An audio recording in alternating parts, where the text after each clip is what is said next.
तो तर आपल्या घराच्या अंघोळीसाठी, पिण्यासाठी, वापरासाठी तेवढंच पाणी येत असेल ना. त्या माणसाची काय चुकी आहे जो मशीन लावते तो? जर तुम्ही स्वप्न दाखवले 24/7चे तर ते तुमचा अपयश आहे की त्याला मशीन लागावं लागून राहिली. तुमच्या कंपनीला ठोकायला पाहिजे लोकांनी. तुम्ही त्यांच्याकडे कारवाई करायला जाता काय नालायकपणाला? अरे लोकांना खरंच मी तुम्हाला सांगतो ना, लोकांना समजून नाही राहिलो साहेब. या दिवशी तुम्हाला खरंच सांगतो ना, रियालिटी समजेल ना. आता इथे कोणी न्यूट्रल लोक असतील ज्यांचं काय देणं घेणं नाही आहे ह्या पूर्ण प्रकरणाची, ते जे ऐकत असतील ना त्याच्या मनात अंदरून चीड येत असेल की साला असं आहे का, ही रियालिटी आहे का?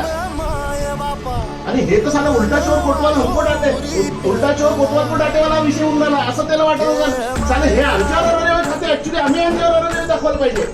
हे माहितच नाहीये लोकांना. तुमचे लोक जेव्हा कापायला जातात किंवा मशीन जप्त करायला जातात ना, असं नंखले करून मारलं पाहिजे त्या लोकांना.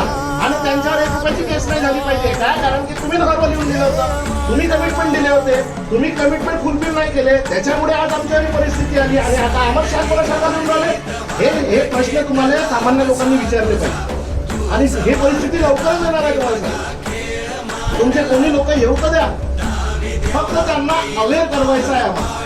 आम्हाला त्यांना नॉलेज द्यायचं आहे, हे ज्ञान द्यायचं आहे की तुम्हाला घाबरायची गरज नाहीये.